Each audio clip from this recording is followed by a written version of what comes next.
Ruth, capítulo 1, versículo 19 e 20. Vamos ler esse texto, né? E o tema desta mensagem é substituindo o amargo pelo doce. Amém? Amém. Ruth 1, 19. Ruth está logo antes de Samuel, né? 1 Samuel, se é que ajuda, né? Quando chegaram a Belém, Ruth 1, 19 a 21. Quando chegaram a Belém, a cidade inteira comentou: será que é mesmo Noemi? Eu estou lendo numa versão mais moderna, tá? Depois de tanto tempo ela está de volta. Ela respondia: não me chamem Noemi, que significa doçura, mas de amarga. O Todo-Poderoso foi severo comigo. Saí daqui cheia de vida, mas o Eterno me fez voltar sem nada, apenas com a roupa do corpo. Por que vocês me chamariam de Noemi? O Eterno não faria, o Todo-Poderoso arrasou comigo. Essa versão mostra quantas expressões e quantos verbos Noemi usou para colocar, dizer que Deus descarregou a mão sobre ela, né? São termos bem fortes que ela usa, né? Mas nós temos nesse livro, né, uma narrativa muito impressionante, né? E de acordo com as características se nós fôssemos transformar esse livro numa peça, né? Os autores dizem que ele tem assim, como se fosse um U, né? Elas estão aqui, tudo estável, tudo legal. E aí tem uma queda brusca que vai lá embaixo e depois, ao mesmo tempo, levanta também e volta para o mesmo lugar, né? O U tem esse movimento, né? Pá! Eu não sei onde você está na sua vida. Você está aqui, na perninha de cima do U, você está no meio, você está aqui embaixo ou você já começou a subir? Né? Na narrativa, na encenação, se fôssemos encenar, o livro de Ruth traria mais ou menos esse modelo, só para você entender. Que uma família estável, né, que estava aqui, morando na terra deles, tudo certinho, mas de repente acontece uma coisa, começa a descida, vem a fome. E por causa da fome, ela sai dali e vai morar num outro lugar, fora de Israel, fora da terra deles, né? E ali, então acontece essa queda brusca. E muitas vezes nós passamos por isso na nossa vida. É normal nós passarmos por dificuldade, é quase que regra, né? Você não vai passar por essa terra. Às vezes, quando a coisa está muito difícil para mim, eu penso assim, estou viva. Estou viva. Se eu estou lutando com essa guerra aqui, com essa tribulação aqui, com essa dificuldade aqui, é sinal que eu estou com vida, né? Porque enquanto nós estivermos aqui, nós estaremos em lutas e em dificuldades. Mas aqui, as lutas foram muito drásticas, né? A mudança, primeiro, por causa da fome. Mudança quando eu vou para um lugar onde eu quero ir. Mudança quando eu vou para um país onde eu vou ter uma promoção. Mudança quando eu vou, porque eu vou para junto, talvez voltar para a nossa terra, como eu quero fazer, não sei quando que Deus vai me permitir, né? Voltar lá para a minha terra. Né? Coisa que eu já não pensava mais, mas agora estou pensando, né? Então, isso tudo é muito bom. Mas a mudança aqui foi uma mudança por causa da fome. Um problema muito sério. Eles se mudaram por causa da fome. E ao estabelecer ali, a coisa piora, porque aí morre o marido, morre os filhos, né? E uma mulher, naquele contexto, naquela época, sem marido, duas mulheres que ficam, né? Sem marido e sem filho, era bem difícil a vida delas. Não era uma vida fácil como hoje, não. Era uma vida agrícola, que a mulher cuidava da casa e o marido provia através da agricultura, né? E Noemi se vê nesse momento, nessa tragédia muito grande. Então, nós temos a tendência de olhar para nós e perguntar sempre, né? Primeira coisa que às vezes nos vem, quando nós estamos diante de uma luta, diante de uma tragédia, é perguntar assim, nós que somos cristãos, o que eu fiz? Não é verdade? Quantos de vocês nunca fizeram essa pergunta? Sempre, sempre. Acho que a primeira análise que a gente faz diante de uma tragédia, diante de uma dor, é onde eu errei, né? A gente sabe que as tragédias vêm, a gente sabe que, por exemplo, a morte é uma coisa muito certa na vida, né? Na vida, ela é muito certa. É um paradoxo, né? A coisa mais preciosa que nós temos é a vida. Mas a vida convive todos os dias com a morte. Ou com a possibilidade dela, né? Isso é um paradoxo.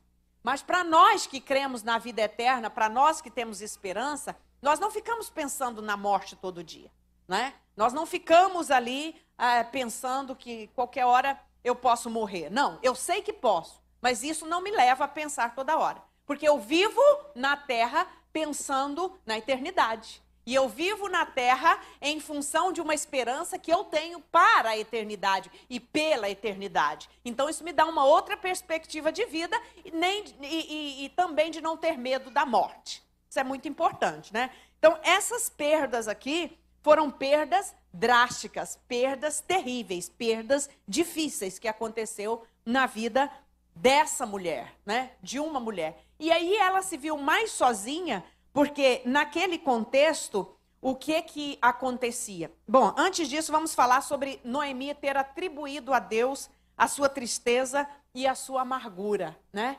E é chocante a palavra dela aqui, ó. Ela diz, o Todo-Poderoso descarregou a mão sobre mim, né?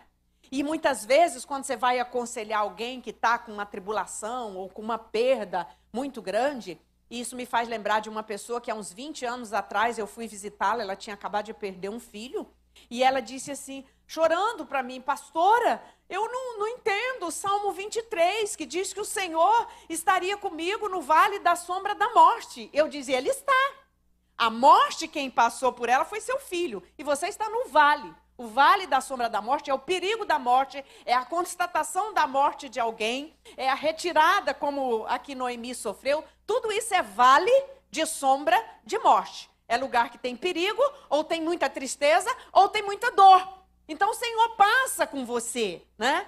Então, essa palavra, ela ficou assim pensando, até parou de chorar no momento. Eu falei, ele está contigo, porque o teu filho já foi. Mas ele está passando com você nesse vale, vale de dor, vale de choro, vale de angústia, vale de tristeza, vale de perda. Esse é o vale da sombra da morte que o Senhor passa conosco. Porque quem já morreu não está mais no vale da sombra da morte, ele está numa outra dimensão, né? Quem ficou aqui, quem está chorando a perda, é que está nesse vale, né?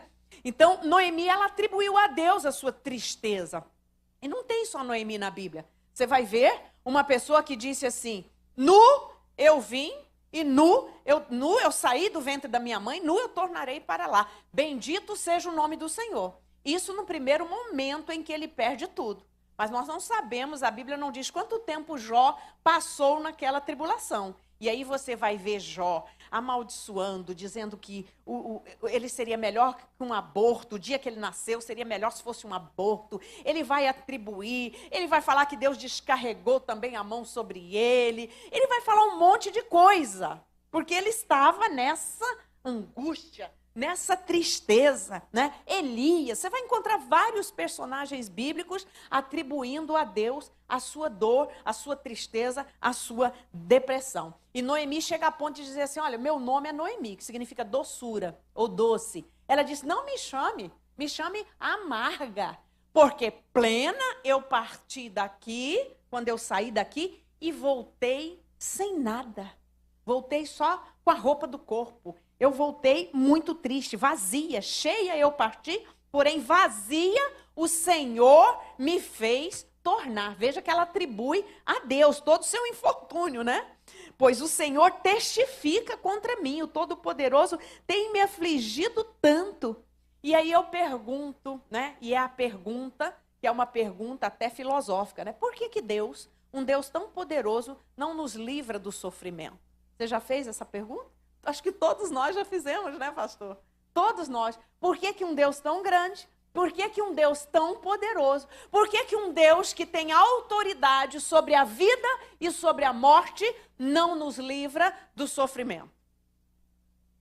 Você já pensou nisso? Você já fez essa pergunta para você mesmo? Você já fez essa pergunta para Deus? É uma pergunta filosófica. E é uma questão de muito debate aí, né? Entre céticos e não céticos, por que um Deus tão bom permite tanto sofrimento, né? Nós sabemos por quê. Nós sabemos que desde que o homem pecou, né, o sofrimento entrou na terra. Hoje nós temos Jesus. Nós encaramos o sofrimento para o cristão, ele tem que ser encarado de uma forma diferente, tá? Sofrimento faz parte da minha vida, faz parte da sua vida, faz parte das nossas vidas. Mas Deus não permite, ou Deus não leva você, porque às vezes Deus permite. Às vezes você vai para o sofrimento porque você quer. Às vezes você vai para o sofrimento porque você não perguntou a Deus se era para você entrar nesse negócio aí, nessa relação aí, nessas coisas aí. Tem muita gente chorando na presença do Senhor por algo que Ele mesmo decidiu, sem perguntar a Deus se era para fazer, sem ouvir Deus, porque não é muito fácil ouvir Deus.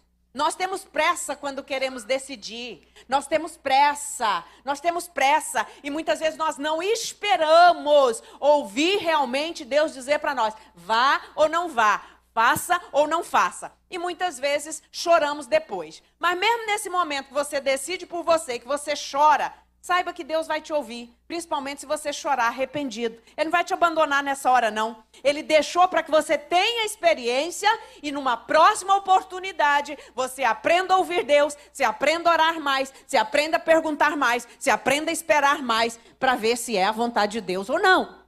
Então o sofrimento entra em todos esses meandros, em todas essas vertentes, certo? Nós temos que entender isso. O sofrimento veio por causa do pecado, por causa da separação do homem com Deus. Você imagina o que era, né? Às vezes, quando eu estou nas nossas dores, eu fico pensando, como seria o jardim do Éden? Na viração do dia, você conversar com Deus. Gente, imagina! E aí você aqui na terra, você clama, você ora, você jejua, você liga para o pastor, você pede a intercessão para orar por você. E a resposta muitas vezes não vem na hora que você espera, na hora que você acha que teria que ser, e você se angustia. Aí eu penso, gente, o que nós perdemos? O que Adão perdeu? Conversar com Deus cara a cara na viração do dia. Imagina, Samanta, que coisa preciosa. Hoje nós estamos, como diz a palavra, tateando, né? Nós buscamos porque nós não podemos ver como Adão viu. Nós estamos numa outra dimensão. A nossa limitação, o nosso pecado nos afasta de Deus, né? Então o sofrimento tem a ver com tudo isso, com afastamento. Mas saiba de uma coisa, quando o sofrimento é permitido por Deus, Ele tem um propósito especial, maravilhoso, Ele é um propósito eterno, Deus nunca te permite sofrimento para você sair dele pior do que você entrou. O sofrimento, com a permissão de Deus, é sempre para me tratar, para me burilar como uma joia. A gente não diz que é uma joia rara? Joia rara passou por muita ferramenta, olha, para burilar ela, para deixar um negócio precioso, maravilhoso, lindo. Passou por muita... O Spurgeon diz assim, ó, tem muitas ferramentas na oficina de Deus para me preparar, para me transformar, para me fazer essa joia bonita. Você pensa que joia bonita não passou por sofrimento? Que é isso? Quanto mais lindo você estiver na presença de Deus, mais você passou pela oficina de trabalho dele na sua alma, na sua emoção, na sua mente, no seu jeito de pensar, no seu jeito de tratar os outros, no seu jeito de ser. Então, sofrimento permitido por Deus, ele vai trazer um resultado maravilhoso para esta vida que vai perdurar para a eternidade. Você já pensou na dimensão disso? Que coisa impressionante. Tem gente que acha que vai ficar aqui nessa terra. Gente, você é crente para ir para o céu, para morar na eternidade. E como é que você acha que a tua alma tem que estar para entrar lá? Ela tem que estar muito, muito bem trabalhada por Deus. Ela tem que estar muito, muito, muito mexida por Deus. Nós, muitas vezes, temos dificuldade de perdoar algo que nos fazem aqui, que às vezes não é nem algo tão grave, e queremos entrar no céu. A única maneira da gente entrar lá é deixar o Espírito trabalhar nessa alma, nessa mente, nesse coração, de forma que a gente fique cada vez mais parecido com Jesus. Então, uma das vertentes, não dá para mim falar em todas, são muitas, pelas quais o sofrimento vem até o cristão, é para que você seja trabalhado. A Bíblia diz que Jesus aprendeu a obediência pelo sofrimento que ele passou. Gente, o Filho de Deus precisava aprender obediência.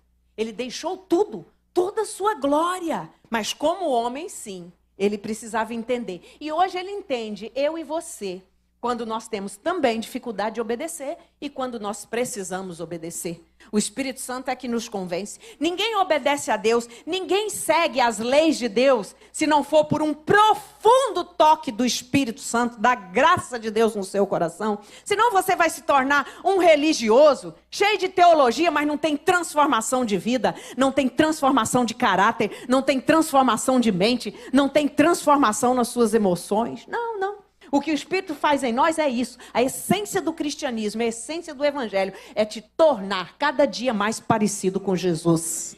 Essa é uma teologia que ninguém muda. Ninguém muda. Essa é uma verdade absoluta. Ninguém muda isso. Então Noemi, ela atribuiu a Deus o seu sofrimento, né? E o sofrimento faz parte. Jesus, quando esteve aqui, ele disse, olha, no mundo tereis aflições, mas tem de bom ânimo. Eu venci o mundo. Se Jesus venceu, eu e você temos garantia de que vamos vencer. Enquanto você estiver ligado nele, na videira verdadeira que é Cristo. Então, as raízes das nossas aflições estão na queda, por causa do pecado, da separação de Deus, porque estamos num mundo que rejeita Deus. E eu estava conversando com o Josué aqui antes do culto começar, que nós já estamos na perseguição, mas nós não sabemos que nível ainda vamos enfrentar. E que nível ela vai. Isso gera dor. Isso vai gerar sofrimento. Nós estamos num mundo que rejeita Jesus, que rejeita o evangelho, que rejeita a palavra de Deus. Outro dia eu ouvi uma expressão muito interessante. As pessoas hoje falam tanto em ciência, principalmente nessa época de Covid, né? Falam tanto. Vocês têm que ouvir a ciência. O presidente não ouviu a ciência. O presidente não escuta os cientistas e por aí vai, né? Eles falam tanto na ciência, mas a coisa que hoje a sociedade mais faz e as ideologias fazem é rejeitar um princípio da ciência, que é o cromossomo X e o cromossomo Y. Isso é ciência. Não estão rejeitando isso? Que é o que define a sexualidade? É isso aí, né? Estão rejeitando. E aí, não é ciência? É ciência. Ninguém muda isso. Ninguém muda, né? Então, nós sofremos também por causa disso. Nós estamos num mundo que rejeita Deus. E por nós sermos também humanos, e também porque, enquanto estivermos nesse mundo, nós temos um inimigo que quer que você duvide destas verdades, que quer que você se afaste dessas verdades, que quer que você relativize estas verdades. Então, por causa disso, há também grande sofrimento e grande dor. Mas em nome de Jesus, você não vai se afastar da verdade. Eu profetizo sobre a tua vida. Você não vai relativizar a verdade, em nome de Jesus. E você não vai se afastar da palavra de Deus, porque é ela que vai te dar, nesse tempo e daqui para frente, a força, a sabedoria, a capacidade, para você responder à razão da sua fé. Não fique entrando em debate, não fique entrando em teorias, mas saiba de uma coisa. Você sabe responder a razão da sua fé? Todos sabem. Eu sei porque estou aqui. Eu sei porque creio nesta palavra. Eu sei porque tento viver esta palavra. Eu sei o que esta palavra fez comigo. Eu sei de tudo isso. É isso que você tem que firmar no seu coração, tá? Isso vai gerar sofrimento. Mas o sofrimento de Noemi, né? Ela se levantou ali. Primeira coisa, ela estava muito amargurada. Muito amargurada. Amargura é uma coisa que pode permanecer no coração. Uma dor passageira é mais fácil, mas uma amargura que se enraiza, ela é mais difícil de vencer, tá? Você tem que estar atento a isso. Amargura hoje, amargura amanhã por alguma coisa. Alguém te falou uma palavra atravessada hoje, você ficou amargurado? Isso faz parte de um processo psicológico, químico aí do teu cérebro que mexe com você, então é normal. Mas uma coisa você tem que aprender. A amargura não é para enraizar no coração e na mente daquele que tem o Espírito Santo morando aí na sua vida. Não é, não é.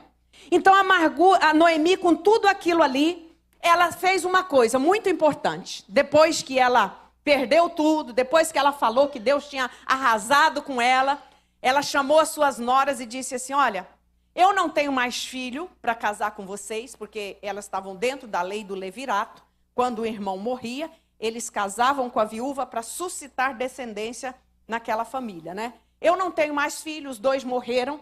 E vocês são daqui, vocês não são da minha terra, elas eram de Moabe, né? Então vocês voltem para suas famílias, porque lá vocês vão encontrar esposos para vocês, né? E aí naquele momento, isso é uma coisa importante. Diante do sofrimento, diante da dor, diante da perda, tem um tempo para você chorar, mas tem um tempo que você tem que se levantar. Não fique prostrado não, tá? E a cada um Deus dá às vezes. Tem gente que Deus não dá nem muito tempo para ele chorar, não. Vamos levantar logo. Eu acho que nós vivemos muito isso agora nessa pandemia. Teve gente que teve que acudir um outro que já estava doente e não deu tempo nem de sepultar direito, porque não teve velório. Foi uma coisa muito triste, né? Muito triste. Mas nós meio que aprendemos isso nesse tempo agora em que passamos. Mas cada um de nós sabemos quando é que você tem que se levantar da sua amargura. Chorou, falou o que você tinha que falar, disse o que você tinha que dizer, levante-se. Levante-se. Levante-se, porque uma coisa que faz com que a gente não se levante, uma coisa que pode acontecer depois da perda, depois da dor, é você cair numa depressão profunda. Quanto mais tempo você der para a dor, quanto mais tempo você der para a lamúria, quanto mais tempo você der para a amargura, o seu cérebro vai somatizando isso aí e você pode entrar numa depressão. Então, Noemi se levantou e chamou as noras. E aconteceu uma coisa maravilhosa. Aqui, a primeira coisa que eu vejo na vida de Noemi que me chama a atenção. Ela liberou as suas noras, tá? Você só queira caminhar com quem quer caminhar com você. Entenda isso. Tem gente que não vai querer caminhar com você. E você não fique chorando por ele, não, por favor. Pastora, mas é meu marido, é minha esposa. Eu não estou falando dessa área, mas até nessa área mesmo. Tem gente que não dá, se 2 não quiserem caminhar junto, é impossível, não é verdade? Então ela chama as noras e disse assim, olha, vocês fiquem aqui em Moabe e eu vou voltar para minha terra. Noemi, com toda a dor, ela não usou de chantagem emocional, porque tem gente que usa, entende? Ah, você vai me deixar? Ah, mas eu vou morrer se você for. Morre não. Ninguém morre porque o outro se foi. Não morre não. Então ela liberou as noras. É a primeira atitude de Noemi, sensata e resiliente. E também demonstra confiança em Deus. Apesar dela ter dito que Deus descarregou a mão sobre ela, ela voltaria para a terra dela, aonde estava o Deus dela, o povo que conhecia o Deus dela e de onde ela saiu. Isso é maravilhoso. Não use a sua dor para paralisar alguém ou para fazer alguém de muleta sua. Porque você tem um Deus maior do que qualquer pessoa que está perto de você ou está junto de você. Noemi faz isso. Mas aí, Deus que é maravilhoso, e com certeza aquela caminhada, porque esse período durou 10 anos, entre eles chegarem ali, elas casarem com os filhos e o marido morrer. Foi um período de mais ou menos 10 anos. Então, eu duvido que naquele período, eu tenho certeza que naquele período, Noemi desenvolveu com Ruth e Ruth desenvolveu com Noemi uma coisa chamada lealdade, que é uma virtude que está muito escassa nos nossos dias, nos nossos círculos, né? De amizade, de relações. Ali havia lealdade. E Ruth fala para Noemi uma das coisas mais lindas descrita na Bíblia, Ruth 1,16. Disse, porém, Ruth, não me inste para que te deixe, me afaste de ao pé de ti, porque aonde quer que tu fores, irei eu, onde quer que pousares à noite, ali pousarei eu, o teu povo é o meu Deus, o teu Deus é o meu Deus, onde quer que morreres, morrerei eu, e ali serei sepultada. Que coisa linda, que expressão linda. Onde está a lealdade? Na hora da dor. Saiba que essa lealdade, ela ficou registrada aqui, ela aconteceu também, porque certamente Noemi foi uma boa sogra para aquela nora. E eu, graças a Deus, estou tentando fazer a minha parte agora. Eu sou sogra de 2, aliás, de 2, né? E de um moço, né? Minha filha e meus 2 filhos. Então, eu estou tentando ser a melhor sogra que eu posso ser. Eu não perdi 3 filhos, eu ganhei 3. Eu estou fazendo a minha parte. Essas relações são importantes. Tem gente que acha que a sogra é uma jararaca. Uma sogra com uma amizade bem cultivada nesse momento tem um valor extremo, tem um valor fundamental. Quem mais Noemi tinha? Não tinha marido? Não tinha filho? Imagina se ela é uma sogra jararaca. Como é que ela não estaria naquela hora? A lealdade de Ruth naquele momento foi exatamente porque ela conquistou o coração da sua nora. E olha que expressão mais linda que Ruth fala. Não me insista para que eu te deixe, eu não vou te deixar. Onde tu for, irei eu. Naquele momento, Ruth, ela renuncia os deuses de Moabe, que não eram deuses de brincadeira, deuses terríveis, pagãos. Ela renuncia os deuses, ela renuncia a família dela, ela renuncia a cultura dela e disse, para onde você for eu irei, aonde tu dormir eu vou dormir, e que não seja outra coisa, a não ser a morte, que eu me afaste de ti. Oh, meu irmão, durante a sua caminhada, seja leal. Você está semeando, porque ninguém sabe o que vai acontecer amanhã. Ninguém sabe como estará a sua vida amanhã. Se você hoje está numa situação financeira boa, guarde um pouco. Ninguém sabe como vai estar amanhã. Se você hoje tem alguém que está sendo leal a você, abriu uma porta de emprego para você, abriu uma porta de uma sociedade com você, não cresça e passe a perna nele não. Por favor, seja leal. Você não sabe o dia de amanhã.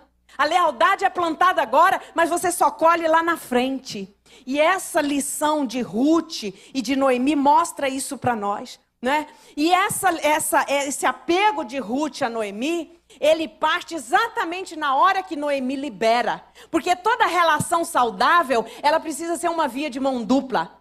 Você tem que querer e o Ércio tem que corresponder. O Ércio tem que querer e você tem que corresponder. É por isso que Salomão vai dizer lá no livro de Cantares, naquele poema maravilhoso, eu sou do meu amado e o meu amado é meu. Significa que ele me quer e eu também o quero. Entende? É isso que está falando, é isso, ao pé da letra, é isso que quer dizer. É uma via de mão dupla. Então, Noemi volta para Belém, né, que é chamado Casa de Pão. Ela aceita a companhia de Ruth.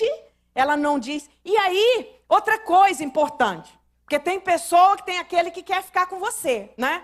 Mas se o outro... Olha, eram 2 noras. Se o outro também não quer...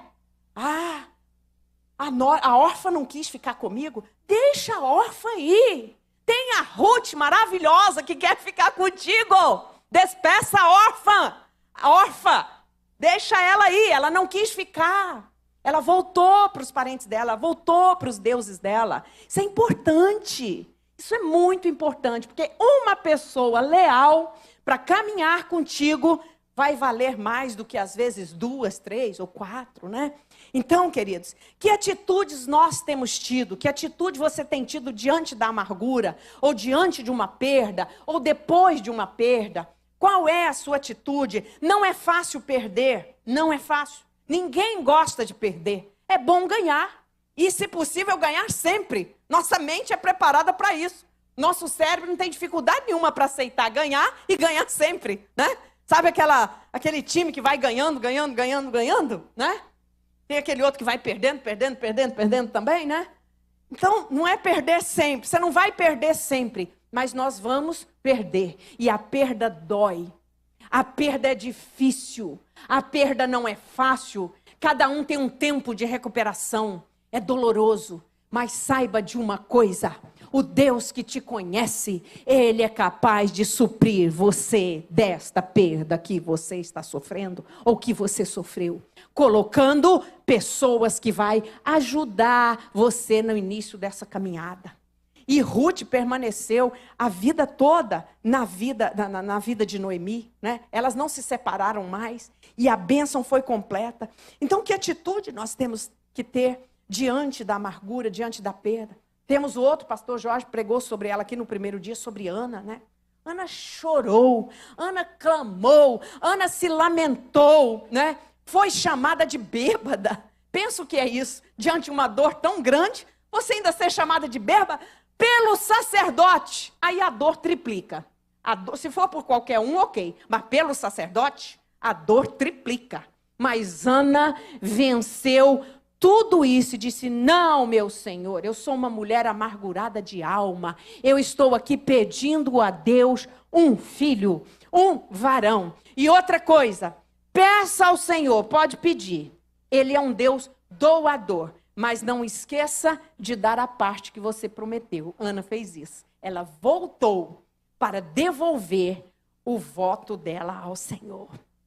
Levantou-se Ana e com amargura de alma orou. Levante-se, é a primeira coisa. Diante da perda, diante da dor, diante da tragédia, nós precisamos nos levantar. Nos levantar. E levantar é colocar a mente em confiança na palavra, é buscar a Deus a direção, é se aproximar de quem está colocando, de quem Deus está colocando próximo de você. Tudo isso entra aqui. Nós temos também uma história que eu acho interessante, é da viúva de Sarepta, né? Elias orou e Deus deu para ela um filho. E quando ela perde o filho, o que ela faz? Ela culpa Elias.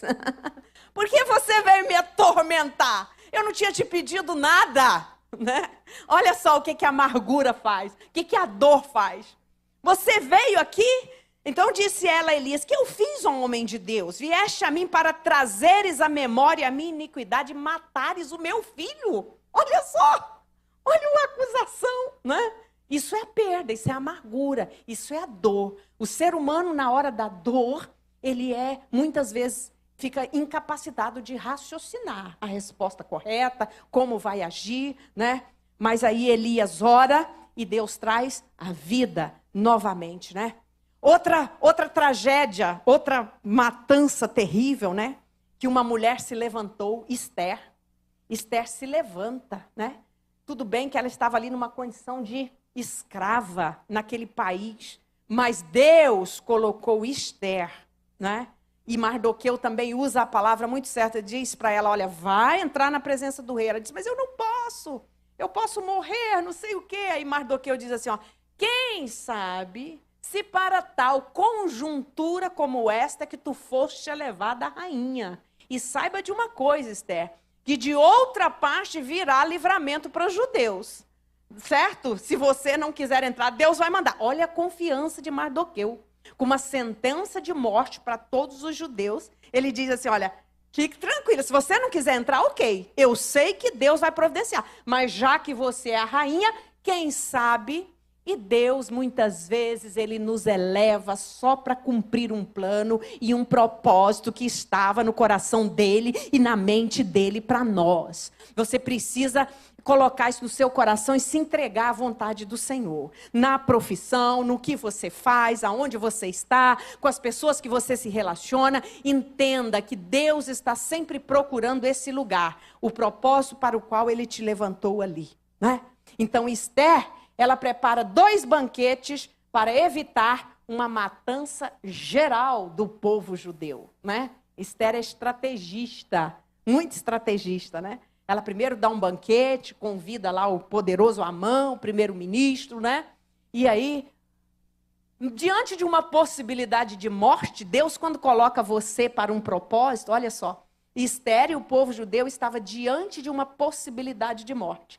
Diante de uma possibilidade de morte total, Deus coloca para ela, se ela quisesse, até metade do reino.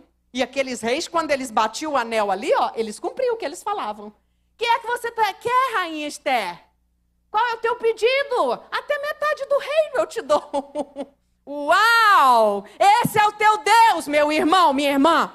Não deixe a falta de fé tomar conta do seu coração. Não deixe. Ninguém surpreende a Deus. Ninguém. Você pensa que Deus está surpreso com tudo que está acontecendo? Não. A igreja precisa estar atenta para as estratégias que Deus quer nos dar nesse tempo. De como nós temos que nos portar, trabalhar, falar, pregar a palavra nesse tempo. Deus não se surpreende com nada, não. Então, Esther conclamou um jejum com as amigas, né? E ela fez o que ela tinha que fazer. E diante daquela possibilidade de matança, o que tramou, o que planejou, foi morto na mesma forca que ele mandou fazer para matar o Mardoqueu. Ele foi enforcado lá, sua família. Mardoqueu foi honrado diante da cidade E Deus deu ao povo judeu a oportunidade de se livrar, de guerrear contra aquela matança, certo? Até hoje se comemora em Israel a festa do Purim, por causa desse livramento de milhares de anos atrás, porque o nosso Deus não dorme. O nosso Deus, Ele é um Deus que vê a sua, a minha e a nossa necessidade. Então, diante da dor, há um segredo. O grande segredo de Jó, eu creio que o segredo até para ele, não é um segredo, né? Para ele vencer todos aqueles dias que nós não sabemos. Hoje nós lemos a história de Jó, sabemos princípio, meio e fim. Jó não sabia.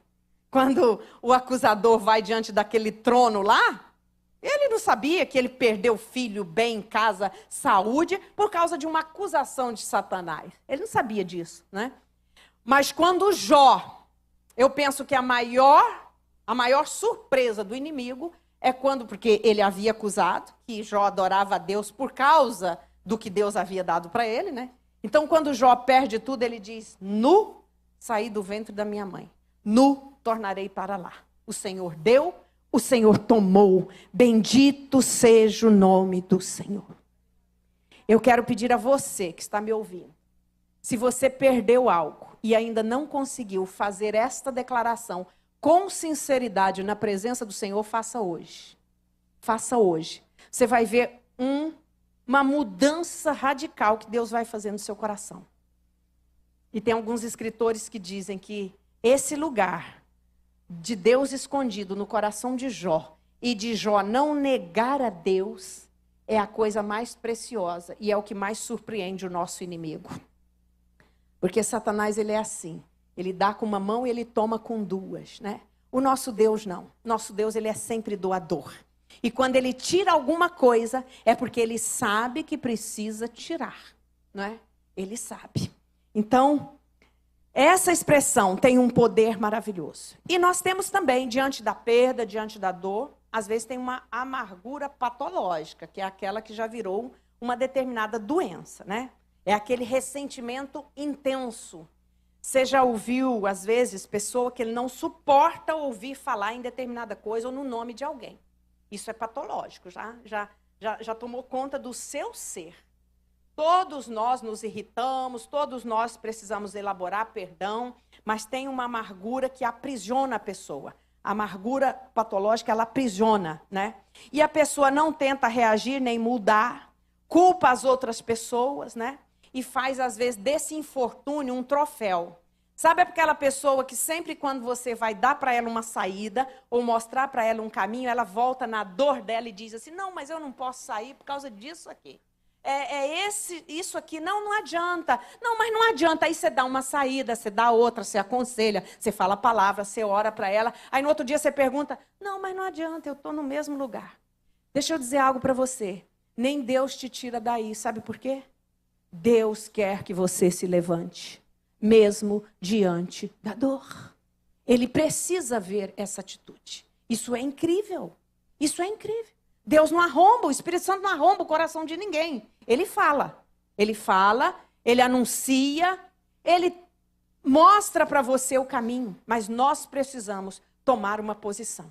Eu já vi muita gente dizer para mim assim, ai pastor, eu estou orando para Deus tirar esse sentimento de mim. Fala, não, Deus não vai tirar. Deus não vai tirar, é você que tem que trabalhar isso aí. Sabe, eu estou apaixonado por essa pessoa, pedindo a Deus, Deus não vai tirar essa paixão. A paixão entrou aí de uma forma.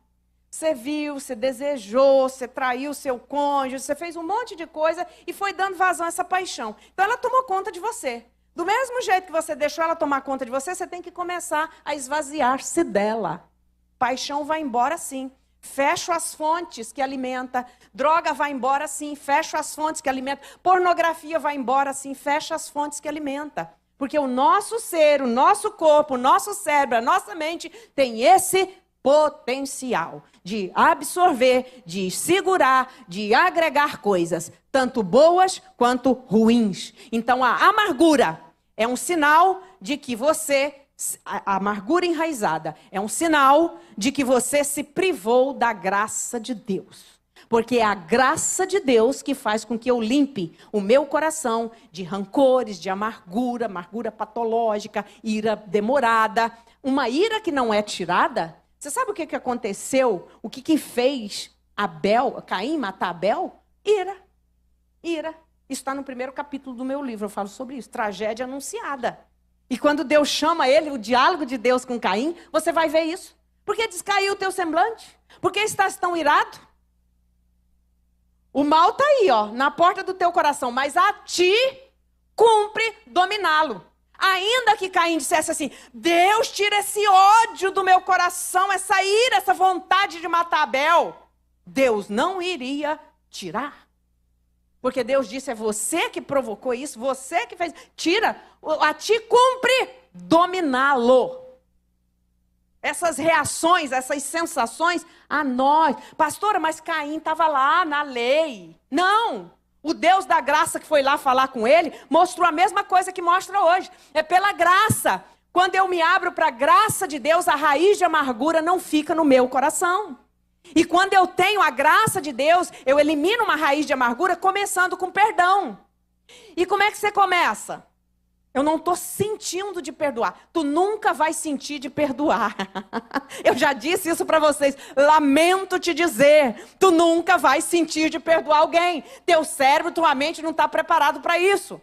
Nós registramos as ofensas que nos fazem. Mas pela palavra, eu já tenho uma mente liberta pela palavra. Eu já compreendo a palavra. Aí, por compreender a palavra, por querer obedecer a palavra, eu vou lá no meu quarto chorando e falo, Senhor Jesus, eu perdoo essa ofensa. Senhor Jesus, eu perdoo a fulana. Nesse ato, seu cérebro já vai começar a esvaziar. E a graça de Deus já vai vir. E tu já vai ficando distante da ira, da amargura. E o processo já startou. Já iniciou. Quem tem que fazer isso sou eu e você. Não espere Deus tirar sentimento ruim. Você tem que liberar seu coração, tem que encher a mente com a palavra, que esses sentimentos vão ficando distante, até daqui a pouco ele perde a força total. Ele não tem mais força, ele não te domina mais. Então, a vida de Noemi e de Ruth mostra isso para nós. E esse texto você conhece, Hebreus 12:15. Tendo cuidado de que ninguém se prive da graça de Deus. Privação da graça. E que nenhuma raiz de amargura brotando vos perturbe. E por ela muitos se contaminem. A amargura não só fica com o amargurado, como ela contamina quem está próximo. Entende? É terrível.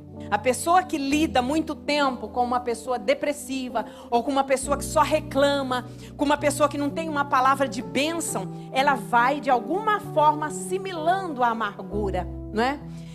Eu conheço pessoas assim. É muito difícil lidar com uma pessoa que só reclama, com uma pessoa que não tem um motivo de gratidão na sua boca. É muito difícil, porque aquilo vai te amargurando, vai ficando ali, vai marcando o cérebro. Nosso cérebro, apesar dele ter um potencial enorme, vocês que já estudaram neurolinguística sabem disso, né?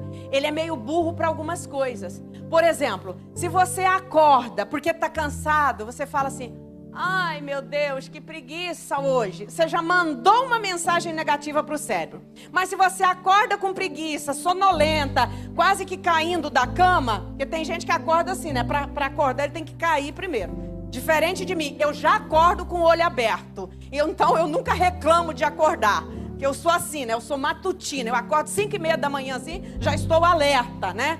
Mas tem gente que vai acordando meia hora, 40 minutos para acordar. Se nesse meia hora, 40 minutos, ai, que dia lindo, que chuva maravilhosa. Você já mandou uma mensagem diferente, o cérebro já vai pensar diferente.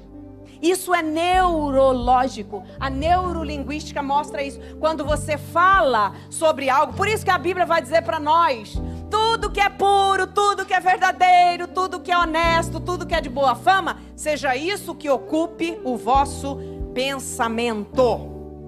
Deus transforma o amargo em doce.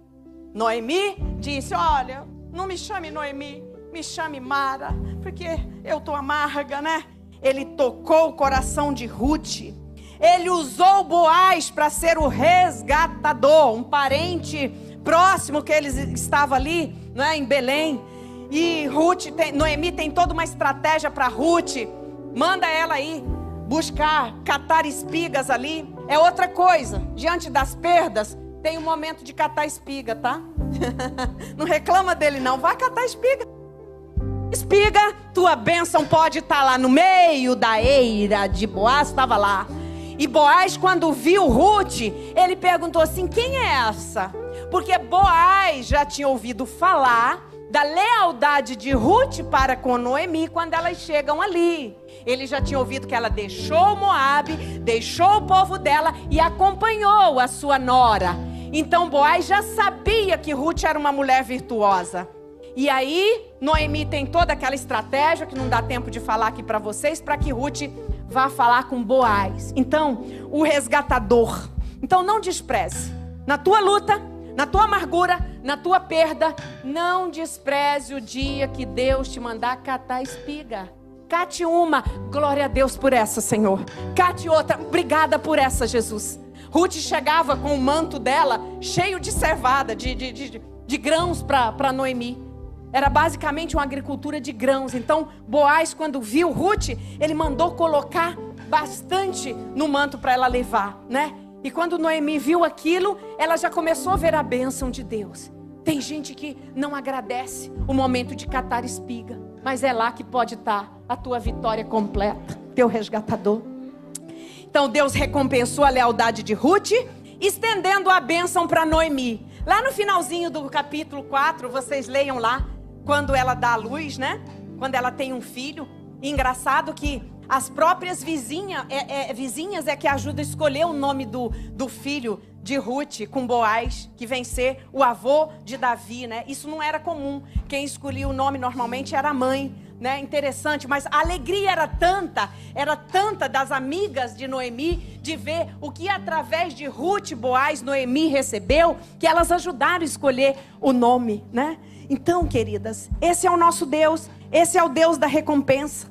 Então Noemi disse à sua nora, bendita seja ele o Senhor, que ainda não tem deixado a sua benevolência, nem para com os vivos, nem para com os mortos. Quando Deus manda o resgatador, quando Ruth casa com Boaz, é promessa de que a descendência seria propagada. E isso, quando ela fala aqui que Deus não deixou a benevolência nem para com os vivos, nem para com os mortos, está falando dela e de Ruth, e está falando do marido e dos filhos que não deixaram descendência, porque eles morreram antes de ter filho. Mas a perpetuação da descendência de Ruth seria a descendência de Noemi, não é? E a bênção completa. Então é assim que o nosso Deus faz, né? Esse homem é nosso parente chegado e um dentre os nossos resgatadores, que é um tipo de Cristo, que é o nosso resgatador.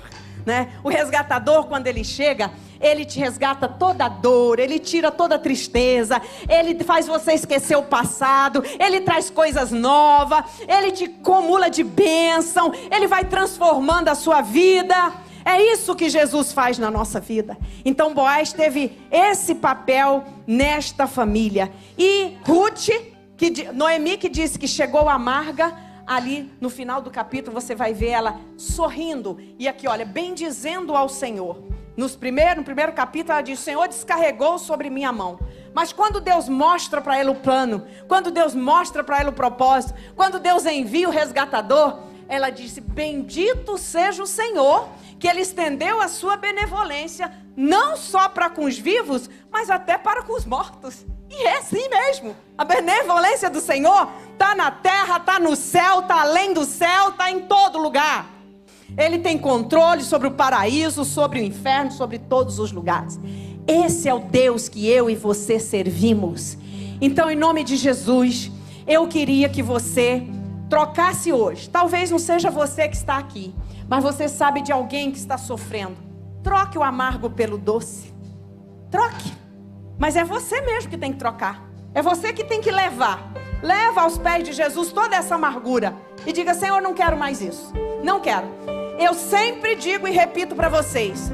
O seu coração, a sua mente, a sua estrutura emocional não foi criada com capacidade para carregar doenças, amargura, ira, dor, raiva, ódio, não, inveja, não.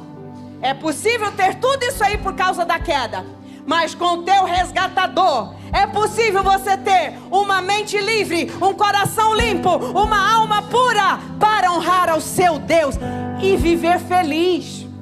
Alma limpa, alma leve, é para você viver feliz nesta terra. Apesar de lutas, apesar de dor, apesar de perdas, Deus tem tempo de felicidade para você aqui. Sabe a teologia do sofrimento? Não, aqui eu vivo num vento, eu vivo num deserto, porque afinal de contas eu vou para o céu. Eu não conheço essa teologia, não. Eu não conheço. Eu sei que eu passo por luta, eu sei que tem tribulação que vai me lapidar, eu sei que tem dores, mas se você sentar e botar a caneta, você vai ver que você teve muito mais tempo de alegria do que tempo de dor. E principalmente depois que aceitou Jesus, você tem uma alma livre, você tem uma mente descansada, você não tem culpa pelo pecado. O homem que está preso no pecado, toda noite quando ele deita, por mais que ele seja um pecador inveterado, ele sente culpa pelo pecado. Porque Deus não te fez para pecar, Deus te fez para ter comunhão com Ele. Mas o pecado acusa, né? Ele traz culpa. Mas você foi resgatado por Jesus. Fique de pé. Senhor, eis-me aqui, vem transformar meu ser do fluir da graça que encontrei em ti.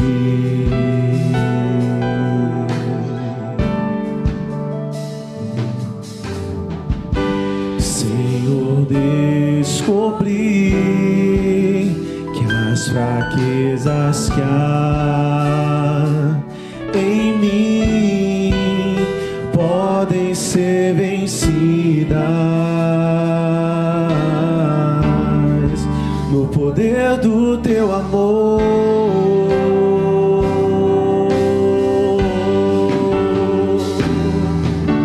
Junto a ti, teu amor me envolve.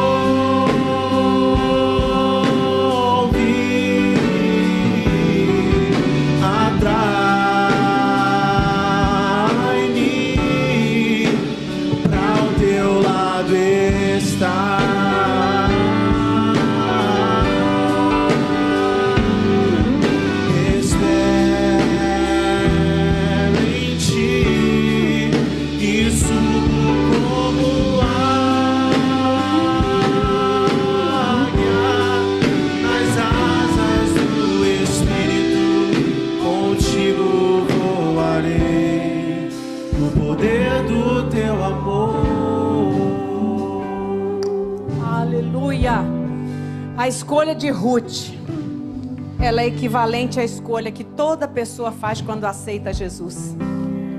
Ela teve uma convicção, ela não escolheu por emoção, mas ela foi convicta. Apesar da dificuldade, ela fez uma escolha difícil, deixar a parentela dela, deixar o povo dela. E muitas vezes quando nós viemos para Jesus é assim também.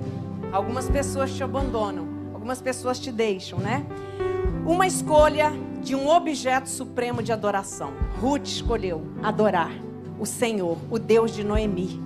E por isso ela foi honrada. Então, queridos, é uma escolha que também, ela disse, eu não vou voltar atrás. Aonde você for, eu vou. Onde você dormir, eu durmo. E se só a morte que vai me separar de ti. Que você coloque essa convicção no seu coração. Que nada te afaste de Jesus. Que essa escolha que você fez por Jesus, nada nesta terra seja mais importante do que você servir a Jesus. Porque você pode perder tudo, mas você não pode perder Jesus. Porque sem nada e com Jesus, você pode ter tudo de novo, se Ele quiser que você tenha. Amém, queridos? Então quero orar por você. Se tiver alguém que queira vir aqui à frente, os pastores vão estar orando. Pastor Jorge, pastora Lourdes, pastor Ricardo. A coisa mais linda que tem no Evangelho é isso. Muitas vezes você acha que uma atitude de vir à frente, ela não tem valor para Deus. Ela tem muito valor. Ela tem muito valor para Deus. Porque Mostra que você ouviu a palavra, que você tem algo no seu coração que você necessita. Então pode vir, vem aqui, tem um pastor aqui, o pastor Ricardo, pode vir. Senhor amado e santo, nós te adoramos, Senhor. Senhor, aqui estão corações que estão colocando diante de Ti coisas que precisam ser colocadas, Deus. O Senhor sabe o nível de dor de cada um. O Senhor sabe o nível, Senhor, de ferida. O Senhor sabe o nível de perda de cada um daqueles que estão colocando diante de Ti, Pai. Mas estão colocando com um coração sincero. E eu te peço nesta hora, Pai, que os Teus filhos sejam tocados pelo poder do Teu Espírito. Que esta palavra que eles receberam em seus corações, Pai, ela esteja mudando, esteja transformando. E que eles possam sair daqui diferente de como entraram.